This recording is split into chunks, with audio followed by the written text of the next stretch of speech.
The Sorting Hat. The door swung open at once. A tall, black-haired witch in emerald green robes stood there. She had a very stern face, and Harry's first thought was that this was not someone to cross. "The first years, Professor McGonagall," said Hagrid. "Thank you, Hagrid. I will take them from here." She pulled the door wide. The entrance hall was so big you could have fitted the whole of the Dursleys' house in it. The stone walls were lit with flaming torches like the ones at Gringotts. The ceiling was too high to make out, and a magnificent marble staircase facing them led to the upper floors. They followed Professor McGonagall across the flagged stone floor. Harry could hear the drone of hundreds of voices from a doorway to the right. The rest of the school must already be here, but Professor McGonagall showed the first years into a small empty chamber off the hall. They crowded in, standing rather closer together than they would usually have done, peering about nervously. "Welcome to Hogwarts," said Professor McGonagall. "The start-off-term banquet will begin shortly, but before you take your seats in the Great Hall, you will be sorted into your houses. The sorting is a very important ceremony because, while you are here, your house will be something like your family within Hogwarts. You will have classes with the rest of your house, sleep in your house dormitory, and spend free time in your house common room. The 4 houses are called Gryffindor, Hufflepuff, Ravenclaw, and Slytherin. Each house has its own noble history, and each has produced outstanding witches and wizards. While you are at Hogwarts, your triumphs will earn your house points, while any rule-breaking will lose house points. At the end of the year, the house with the most points is awarded the House Cup, a great honor. I hope each of you will be a credit to whichever house becomes yours. The sorting ceremony will take place in a few minutes in front of the rest of the school. I suggest you all smarten yourselves up as much as you can while you are waiting." Her eyes lingered for a moment on Neville's cloak, which was fastened under his left ear, and on Ron's smudged nose. Harry nervously tried to flatten his hair. "I shall return when we are ready for you," said Professor McGonagall. "Please wait quietly." She left the chamber. Harry swallowed. "How exactly do they sort us into houses?" he asked Ron. "Some sort of test, I think. Fred said it hurts a lot, but I think he was joking." Harry's heart gave a horrible jolt. "For test? In front of the whole school?" But he didn't know any magic yet. What on earth would he have to do? He hadn't expected something like this the moment they arrived. He looked around anxiously and saw that everyone else looked terrified too. No one was talking much except Hermione Granger, who was whispering very fast about all the spells she'd learnt and wondering which one she'd need. Harry tried hard not to listen to her. He'd never been more nervous, never, not even when he'd had to take a school report home to the Dursleys saying that he'd somehow turned his teacher's wig blue. He kept his eyes fixed on the door. Any second now, Professor McGonagall would come back and lead him to his doom. Then something happened which made him jump about a foot in the air. Several people behind him screamed. "What the?" he gasped. So did the people around him. About 20 ghosts had just streamed through the back wall. Pearly white and slightly transparent, they glided across the room talking to each other and hardly glancing at the first years. They seemed to be arguing. What looked like a fat little monk was saying, "Forgive and forget. I say, we ought to give him a second chance. My dear Friar, haven't we given Peeves all the chances he deserves? He gives us all a bad name, and you know, he's not really even a ghost. I say, what are you all doing here?" A ghost wearing a ruff and tights had suddenly noticed the first years. Nobody answered. "New students," said the fat friar, smiling around at them. "About to be sorted, I suppose." A few people nodded mutely. "Hope to see you in Hufflepuff," said the friar. "My old house, you know." "Move along now," said a sharp voice. the sorting ceremonies about to start. Professor McGonagall had returned. One by one, the ghosts floated away through the opposite wall. Now, form a line, Professor McGonagall told the first years, and follow me. Feeling oddly as though his legs had turned to lead, Harry got into line behind a boy with sandy hair, with Ron behind him, and they walked out of the chamber, back across the hall and through a pair of double doors into the Great Hall. Harry had never even imagined such a strange and splendid place. It was lit by thousands and thousands of candles which were floating in mid-air over 4 long tables, where the rest of the students were sitting. These tables were laid with glittering golden plates and goblets. At the top of the hall was another long table where the teachers were sitting. Professor McGonagall led the first years up here so that they came to a halt in a line facing the other students, with the teachers behind them. The hundreds of faces staring at them looked like pale lanterns in the flickering candlelight.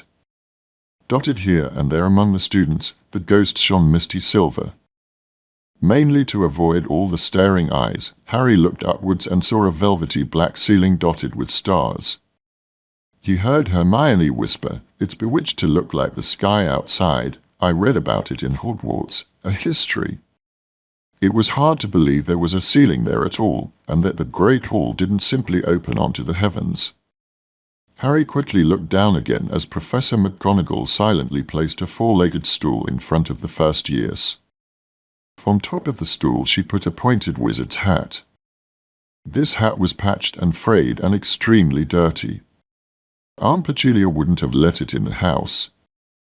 Maybe they had to try and get a rabbit out of it, Harry thought wildly. That seemed the sort of thing. Noticing that everyone in the hall was now staring at the hat, he stared at it too.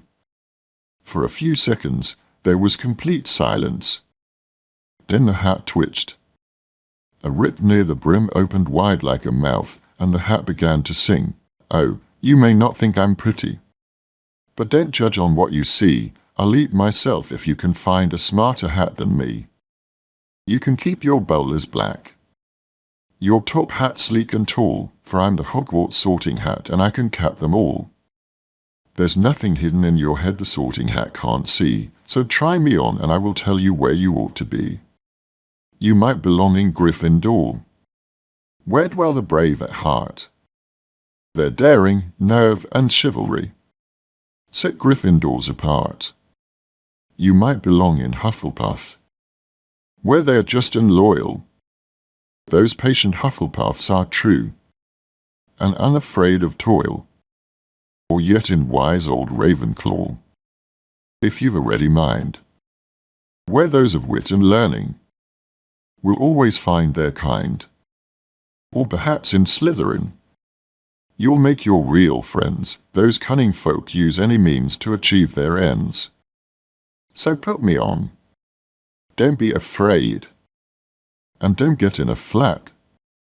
You're in safe hands, though I have none. For I'm a thinking cat."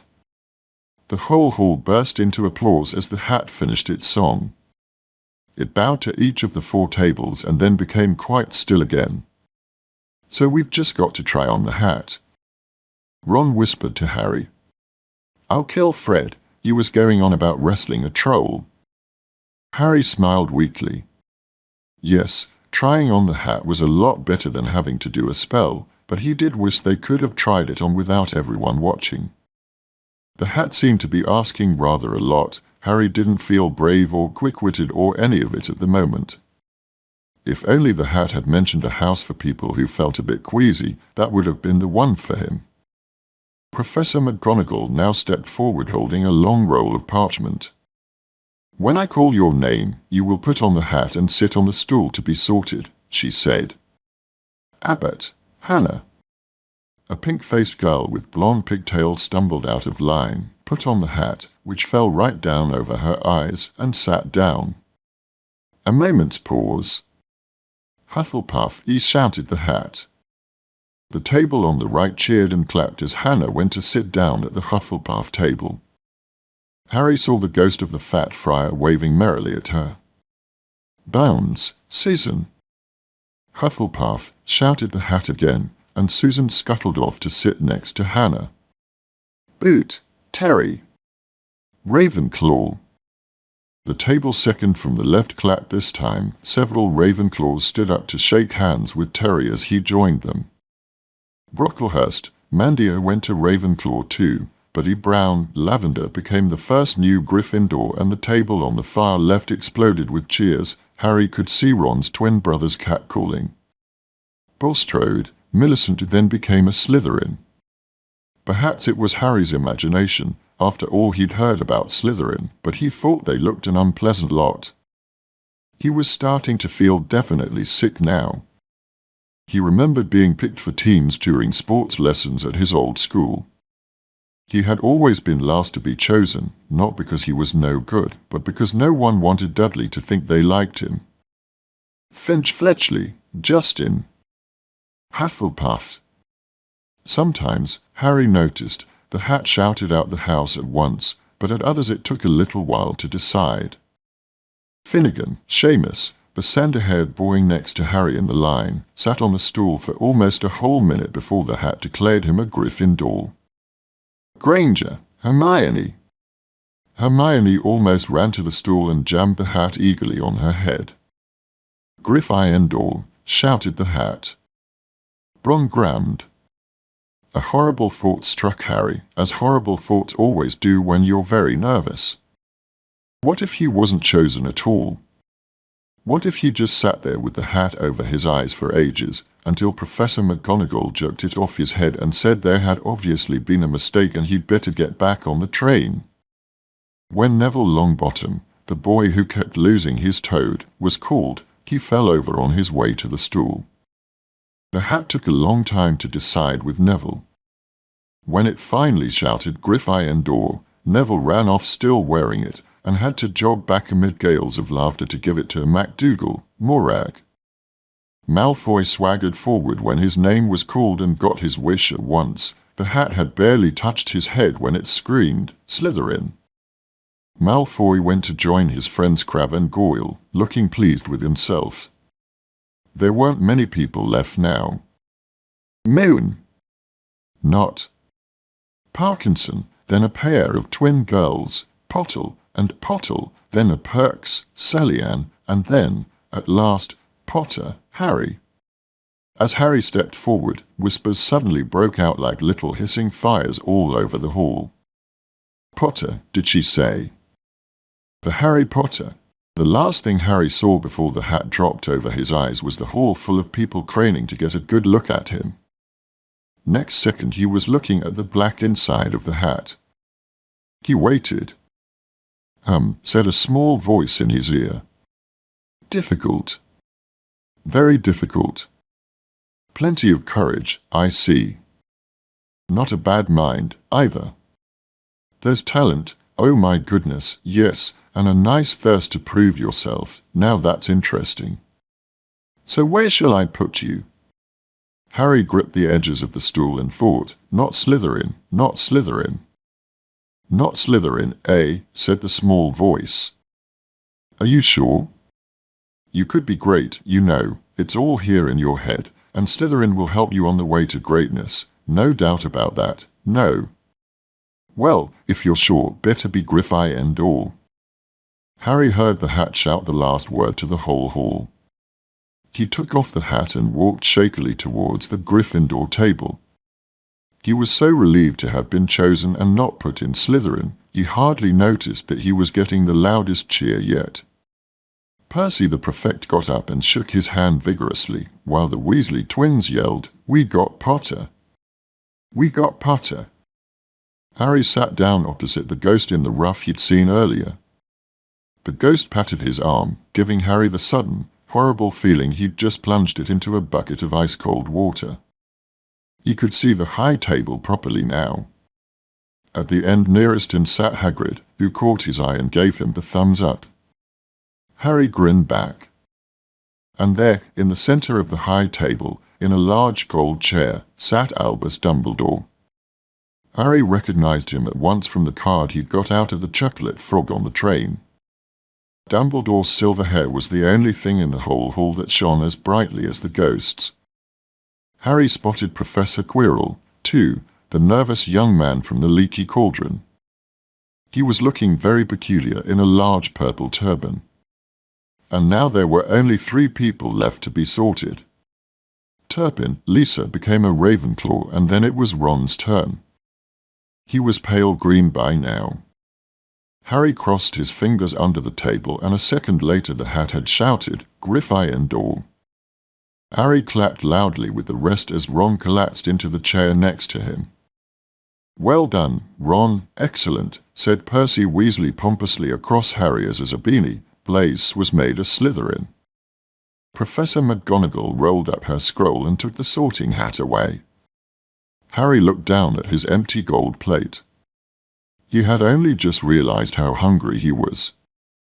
The pumpkin pasty seemed ages ago. Albus Dumbledore had got to his feet. He was beaming at the students, his arms opened wide, as if nothing could have pleased him more than to see them all there. "Welcome," he said. "Welcome to a new year at Hogwarts. Before we begin our banquet, I would like to say a few words. And here they are: nitwit, blabber, oddment, twig. Thank you." He sat back down. Everybody clapped and cheered. Harry didn't know whether to laugh or not. "Is he up a bit mad?" he asked Percy uncertainly. "Mad," said Percy airily. "He's a genius. Best wizard in the world. But he's a bit mad, yes." "Potatoes, Harry." Harry's mouth fell open. The dishes in front of him were now piled with food. He had never seen so many things he liked to eat on one table: roast beef, roast chicken, pork chops and lamb chops, sausages, bacon and steak, boiled potatoes, roast potatoes, chits, Yorkshire pudding, peas, carrots, gravy, ketchup and, for some strange reason, mint humbugs. The Dursleys had never exactly starved Harry, but he'd never been allowed to eat as much as he liked. Dudley had always taken anything that Harry really wanted, even if it made him sick. Harry piled his plate with a bit of everything except the humbugs and began to eat. It was all delicious. "That does look good," said the ghost in the ruff sadly, watching Harry cut up his steak. "Can't you?" "I haven't eaten for nearly 500 years, said the ghost. "I don't need to, of course, but one does miss it. I don't think I've introduced myself. Sir Nicholas de Mincer Porpington at your service. Resident ghost of Gryffindor Tower." "I know who you are," said Ron suddenly. "My brothers told me about you. You're nearly headless Nick." "I would prefer you to call me Sir Nicholas de Mincy," the ghost began stiffly, but sandy-haired Seamus Finnegan interrupted.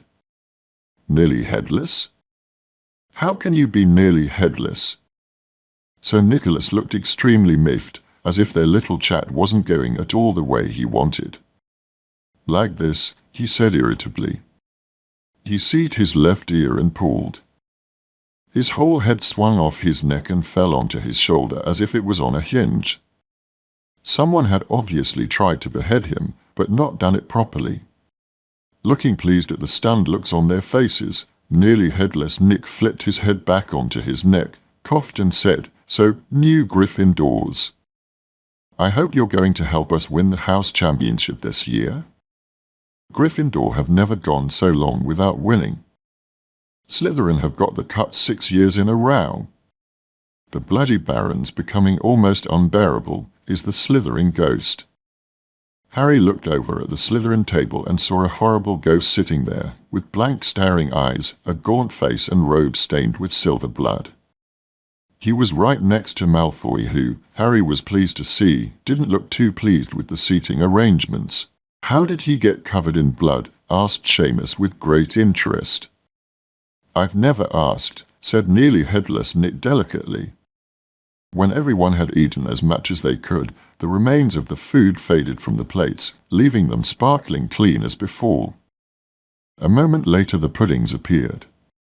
Blocks of ice cream in every flavor you could think of, apple pies, treacle tarts, chocolate eclairs and jam donuts, trifle, strawberries, jelly, rice pudding. As Harry helped himself to a treacle tart, the talk turned to their families. "I'm half and half," said Seamus. "Me dad's a muggle." Mam didn't tell him she was a witch that till after they were married. Bit of a nasty shock for him. The others laughed. "What about you, Neville?" said Ron. "Well, my gran brought me up and she's a witch," said Neville, "but the family thought I was all muggle for ages. My great-uncle Algie kept trying to catch me off my guard and force some magic out of me. He pushed me off the end of Blackpool Pier once. I nearly drowned, but nothing happened until I was 8. Great-uncle Algie came round for tea and he was hanging me out of an upstairs window by the ankles when my great-auntie Enid offered him a meringue and he accidentally let go. But I bounced all the way down the garden and into the road. They were all really pleased. Gram was crying, she was so happy. And you should have seen their faces when I got in here. They thought I might not be magic enough to come, you see. Great-uncle Algie was so pleased he bought me my toad." On Harry's other side, Percy Weasley and Hermione were talking about lessons. "I do hope they start straight away. There's so much to learn. I'm particularly interested in transfiguration, you know, turning something into something else. Of course, it's supposed to be very difficult. You'll be starting small, just matches into needles and that sort of thing." Harry, who was starting to feel warm and sleepy, looked up at the high table again. Hagrid was drinking deeply from his goblet. Professor McGonagall was talking to Professor Dumbledore. Professor Quirrell, in his absurd turban, was talking to a teacher with greasy black hair, a hooked nose and sallow skin. It happened very suddenly. The hook-nosed teacher looked past Quirrell's turban straight into Harry's eyes, and a sharp, hot pain shot across the star on Harry's forehead. "Ouch!" Harry clapped a hand to his head. "What is it?" asked Percy. "And nothing." The pain had gone as quickly as it had come. Harder to shake off was the feeling Harry had got from the teacher's look, a feeling that he didn't like Harry at all. "Who's that teacher talking to Professor Quirrell?" he asked Percy. "Oh, you know Quirrell already, do you?" "No wonder he's looking so nervous. That's Professor Snape. He teaches potions, but he doesn't want to. Everyone knows he's after Quirrell's job. Knows an awful lot about the dark arts, Snape." Harry watched Snape for a while, but Snape didn't look at him again. At last, the puddings too disappeared and Professor Dumbledore got to his feet again.